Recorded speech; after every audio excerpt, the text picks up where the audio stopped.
मंथन news channel में हूं आपके साथ अंजलि त्यागी। तो चलिए रुक करते हैं आज की प्रमुख खबरों पर। भोपाल मध्य प्रदेश के मुख्यमंत्री मोहन यादव ने कहा, आपातकाल दिवस एक काला धब्बा है, गणतंत्र के मुंह पर तमाचा है।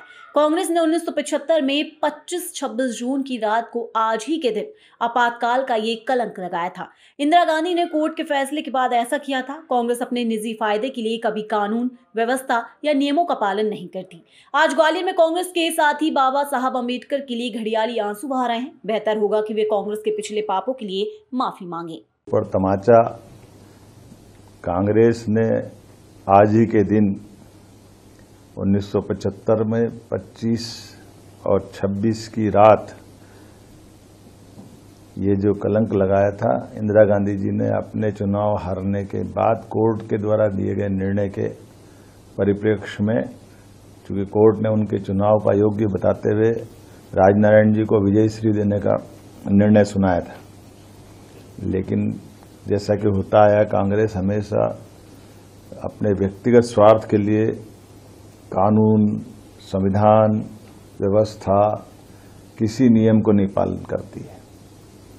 और अंबेडकर जी के लिए आज ग्वालियर में कांग्रेस के मित्र घड़ियाली आंसू बहा रहे हैं। वो बेहतर होगा कि उपवास में याद करें कि अंबेडकर जी को जीते जी उनने कितना त्रास दिया है।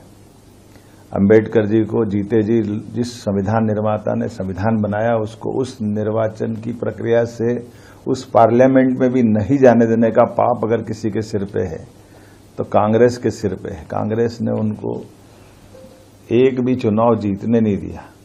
उपचुनाव जब उनके दो पार्टी के जीते, एक उपचुनाव में उनके सदस्य ने इस्तीफा देकर उनको निर्वाचन का मौका दिया, तो प्रधानमंत्री रहते हुए तत्कालीन प्रधानमंत्री श्रीमान जवाहरलाल नेहरू उस उपचुनाव में भी प्रचार करने गए और वहां पर भी उनकी आत्मा उनको हरा करके मानी।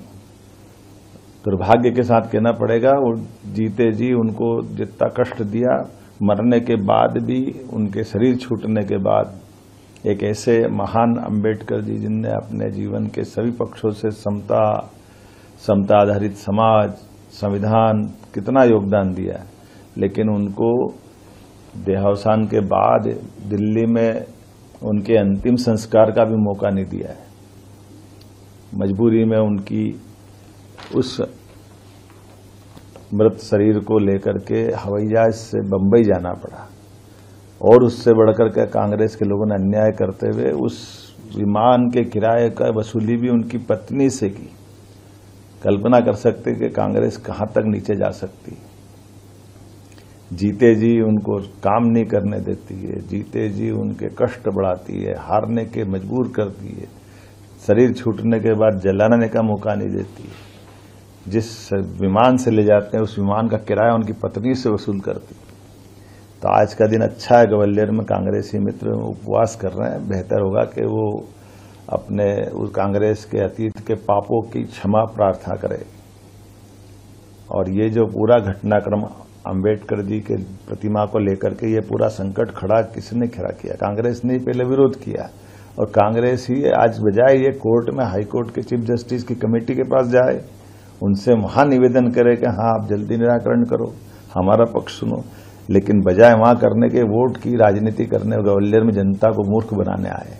जनता सब जानती है और बहुत अच्छा संयोग है। जिस दिन वो संविधान की आत्मा रोई थी, संविधान के साथ अन्याय करा था कांग्रेस ने, उस दिन उन्हें उपवास करते हुए ये दोनों झूठ के पर्दे खुलेंगे।